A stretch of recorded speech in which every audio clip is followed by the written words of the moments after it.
하나님의 은혜가 여러분들 가운데 함께 하시기를 주님의 이름으로 축원합니다.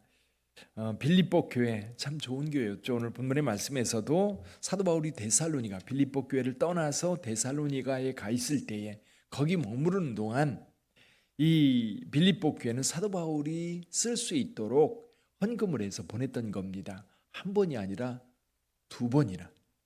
그리고 또 지금 사도 바울이 지금 로마의 감옥에 갇혀 있는데 로마 감옥에 갇혀 있는 동안 빌립보 교회는 또 바울을 위해서 모금을 해서 에바브로디도라고 하는 사람 편에 보내주었던 겁니다. 너무 감사하고 또 감사했던 거지요. 근데 빌립보 교회 안에 들려오는 소식 가운데 한 가지 좀 염려스러운 부분이 있었어요. 그게 2절 말씀입니다. 2절 말씀 무슨 얘기입니까? 내가 유오디아를 권하고 순두개를 권하노니 주 안에서 같은 마음을 품으라. 여기 유오디아와 순두개, 이들은 이 사도 바울과 멍에를 같이 맨 사람들이다, 이렇게 얘기를 하고 있어요. 그러니까 빌립보 교회의 지도자들이었던 겁니다. 아마 두 사람은 여성이었던 것 같고요. 그리고 빌립보 교회를 충성되이 섬기는 또 교회 안에 리더였던 거지요. 아마도 오늘날로 말하면 여전도의 회장님쯤 되는, 권사 회장님쯤 되는 그런 분들이었던 것 같아요. 그런데 마음이 하나가 되지 못해서 이것이 갈등 관계로 나타났고 이것이 성도들에게 영향을 주고 있었던 겁니다. 그래서 두 사람에게 직접 이름을 거명하면서 이야기하는 겁니다. 한 마음을 품어라. 한 마음을 품어라. 여러분, 한 마음을 품지 못하면 불편해요. 지금 정부 어제 대통령하고 그리고 야당 지도자가 둘이 만났다는 얘기를 하는데 뭐 처음에는 화기애애한 것처럼 보이지만 또 그게 불편하잖아요. 서로 의견이 다르고 생각이 다르니까 불편한 거예요. 그런 모습을 국민들이 보니까 국민들은 어때요? 또 국민들도 서로 갈라져 가지고 마음이 불편한 거예요. 근데 교회는 주 안에서 하나가 돼야 되고 주 안에서 한 가지 일을 위해서 함께 협력해야 되는데 그게 아니라 교회가 자꾸만 나누어지고 갈등 관계에 있다면 힘들어지는 거예요. 그래서 사도 바울은 이런 교회 형편에 지금 몇 가지 아주 강력하게 권면하고 있는 것이 있어요. 이게 뭐냐면 첫째는 주 안에서 기뻐하라는 겁니다. 우리 4절 한번 읽어볼까요? 4절 같이 한번 읽어봅니다. 주 안에서 항상 기뻐하라. 내가 다시 말하노니 기뻐하라. 근데 기뻐하는 것이요, 언제만? 좋은 일 있을 때만 기뻐하는 게 아니라요, 항상 기뻐하라는 겁니다. 항상 기뻐. 그러니까 그때도 말씀드렸던 것처럼 여러분, 우리 마음에 기쁨이 사라졌다면 살펴봐야 돼요. 왜 내 마음에 기쁨이 없지? 내가 왜 이렇게 슬프지? 내가 이렇게 화가 나 있지? 생각하면요, 원인을 찾을 수 있어요. 그러면 그 원인을 제거하면 다시 기쁨이 여러분의 삶 속에 찾아올 겁니다. 아멘. 그 기쁨의 삶이 되어야 돼요. 그래서 기쁨의 삶을 살기 위해서 여러분들은 함께 노력을 해야 됩니다. 여러분, 이렇게 마음이 두 개가 되고 또 갈등과 다툼이 생기면 여러분 마음에 기쁨이 없지요. 오늘 여기 성도들 사이에 이런 같은 마음을 품지 못하고 다툼과 갈등이 있다면 그만큼 힘든 일이 어디 있겠어요. 교회 오기 싫어져요. 근데 여러분, 그럴 때 그 마음에 이렇게 부담되는 그런 것들 이렇게 살짝 내려놓으면 욕심 때문일 경우도 있고 또 누군가를 미워해서 그럴 수도 있고 그리고 의견이 달라서 그럴 수도 있고 여러 가지 원인을 찾을 수 있거든요. 그걸 싹 제거하면 다시 기쁨이 찾아옵니다. 주 안에서 기뻐해야 됩니다. 세상 기쁨 찾는 게 아니에요. 교회 안에서는 늘 주 안에서, 성도는 늘 주 안에서 기쁨을 찾아야 돼요. 세상 쾌락 찾는 게 아니라, 세상 즐거움이 아니라 그저 여기저기 놀러 다니고 또 몰려다니면서 또 술을 즐기고 그러면서 기쁨을 찾는 게 아니라 주 안에서. 아멘. 주 안에서 찾으시기를 바랍니다. 자, 주 안에서 기쁨을 찾을 뿐만 아니라 또 한 가지 사도 바울이 이야기하는 것이 있어요. 5절 말씀입니다. 5절 같이 읽어봅니다. 너희 관용을 모든 사람에게 알게 하라. 주께서 가까우시니라. 아멘.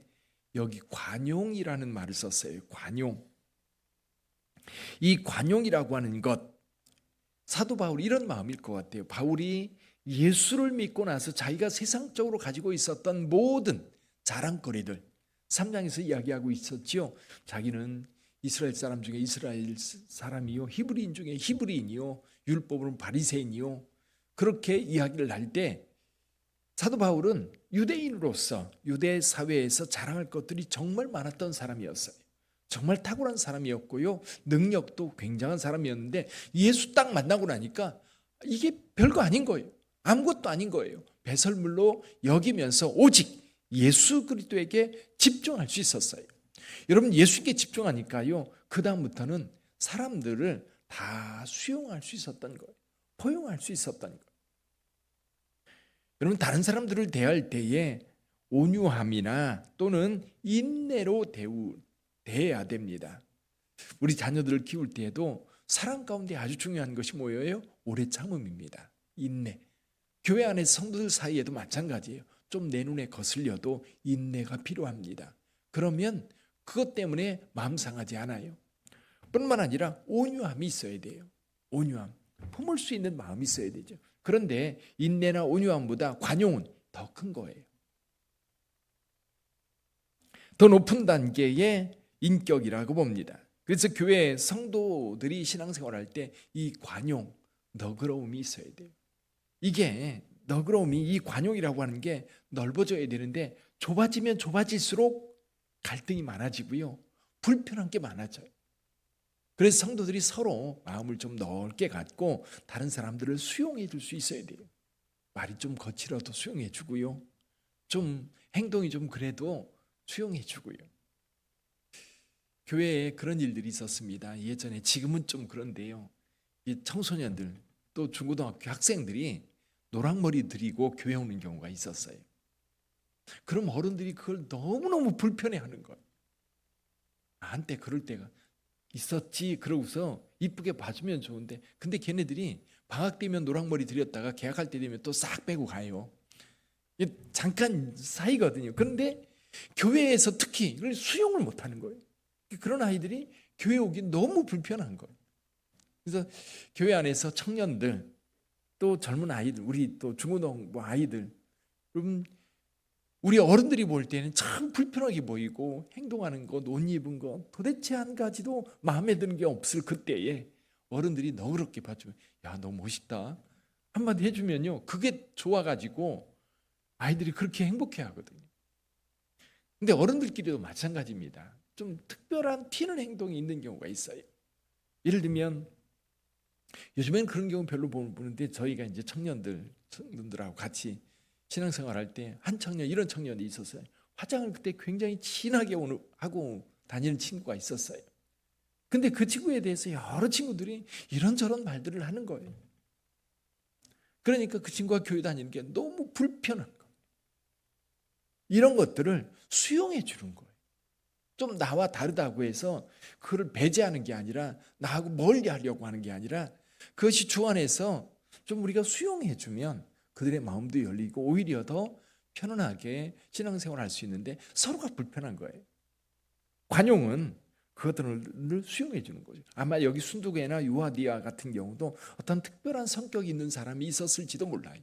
그거를 교회가 수용해 주지 못하니까 서로 갈등 관계에 있고 어려움 가운데 있는 거예요. 우리 빛된 교회는 그런 관용이 넉넉한 교회가 되기를 주님의 이름으로 축원합니다. 오늘 또 가만히 생각해 보세요. 누가 불편한가? 그 불편함을 여러분들의 마음속에서 해소를 해야 돼요. 그 사람을 바꾸려고 하지 마세요. 그렇죠? 그 사람을 바꾸면 내가 편할 것 같다고 생각해가지고 계속 요구를 하거든요. 그러면 서로 불편해요. 내 마음에서 수용해 주면 다 해결돼요. 그렇죠? 이게 교회입니다. 세 번째, 아무것도 염려하지 말고, 여기 6절 7절 한번 읽어봅니다. 6절 7절. 아무것도 염려하지 말고 다만 모든 일에 기도와 간구로 너희 구할 것을 감사함으로 하나님께 아뢰라. 그리하면 모든 지각에 뛰어난 하나님의 평강이 그리스도 예수 안에서 너희 마음과 생각을 지키시리라. 할렐루야. 제가 건축을 하면서 제일 많이 하나님이 제게 주신 말씀이에요. 아무것도 염려하지 말고 그런데 이 염려가 쉽지 않아요. 이렇게 주변의 환경이 이렇게 짓누르고 있는데 그 사이에서 염려 내려놓기 쉬운 일이 아닙니다. 내려놓는 방법이 있어요. 방법이 뭐예요? 기도와 간구입니다. 기도와 간구. 기도하면 하나님이 위로해 주셔요. 기도하면 하나님께서 걱정하지 말라고 하세요. 기도하면 하나님께서 방법을 가르쳐 주셔요. 기도하면 위로가 돼요. 기도하지 않으니까 염려가 하는 거예요. 여러분, 우리가 세상 살면서 염려거리들이 얼마나 많아요. 걱정거리들이 얼마나 많습니까? 돈 걱정, 자녀 걱정, 건강 걱정, 세상 걱정, 땅이 꺼질까, 하늘이 무너질까, 기우라 그러지요. 걱정거리들이 얼마나 많습니까? 걱정하지 않아도 될 것까지 다 끌어안고 걱정하잖아요. 근데 기도하지 않는 사람들이 걱정하는 것 같아요. 기도하지 않는 사람들. 보니까 여기 모든 지각이 뛰어난 하나님의 평강, 그 하나님께서 우리를 지켜주실 거라는 거예요. 하나님께 아뢰면 되는 거예요. 우리는 그저 하나님 앞에 보고하면 돼요. 하나님 이렇습니다. 하나님 이렇습니다. 지금 교회 돈이 안 됩니다. 하나님 지금 건축비가 모자라서 지금 이렇습니다. 하나님께 보고만 하면 돼요. 아뢰는 거예요. 여러분 건강에 대해서도 그렇게 하세요. 하나님 제 몸이 좀 불편해, 소화가 잘 안 돼요. 하나님 허리가 좀 많이 아파요. 하나님 무릎이 아파요. 하나님 제가 당뇨가 있어요. 하나님 앞에 아뢰요. 아뢰면 하나님께서 아뢰일 때에 우리 마음에 평강을 주실 뿐만 아니라 지혜도 주시고요. 어떻게 행동할 것도 가르쳐 주셔요. 세상 염려, 걱정. 그러니까 자녀들에 대해서도 그래요. 걱정, 염려할 게 아니라 하나님 앞에 뭐예요? 기도하는 거예요. 나라와 민족을 위해서 걱정, 염려하는 게 아니라 기도하는 거예요. 진보와 보수가 그렇게 싸우면 나라가 되겠나? 걱정하지 말고요. 기도하는 거예요. 아멘. 아무것도 염려하지 말고 기도와 간구로 너희 구할 것을 어떻게? 감사함으로 하나님께 아뢰라. 여러분, 저는 생각하면 생각할수록 우리가 하나님 앞에 기도할 수 있다고 하는 것, 이것이 얼마나 우리에게 큰 축복인지, 얼마나 큰 축복인지. 기쁨이 와도 하나님 감사합니다. 하나님 감사합니다. 슬픔이 왔을 때 하나님 너무 슬프고 힘들어요. 하나님 내 마음을 이렇게 괴롭게 하세요. 아뢰는 것. 또 뭔가 일이 안 될 때에도 하나님 앞에 무릎을. 직장 다니는 사람들은 뭐 일이 막히고 잘 안 되면 술 한잔하고 담배 한 대 피면 해결된다고 그래요. 그럴 게 아니라요. 여러분 기도해 보세요. 기도하면 주님께서 열어주셔요. 기도하면 길을 보여주셔요.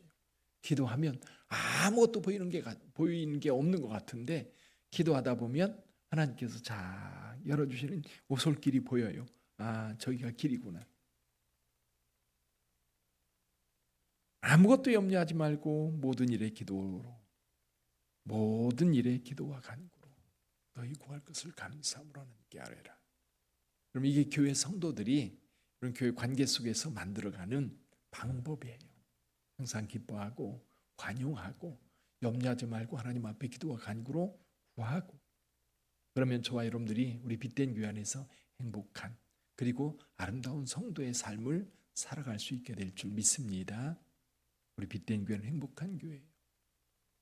누군가가 막 휘젓는 것이 아니고 전부 다 하나님 앞에 말씀 안에서 기도하고 섬기고 순종하고 사랑하면서 함께 아름다운 공동체 만들어갈 수 있기를 주님의 이름으로 축원합니다.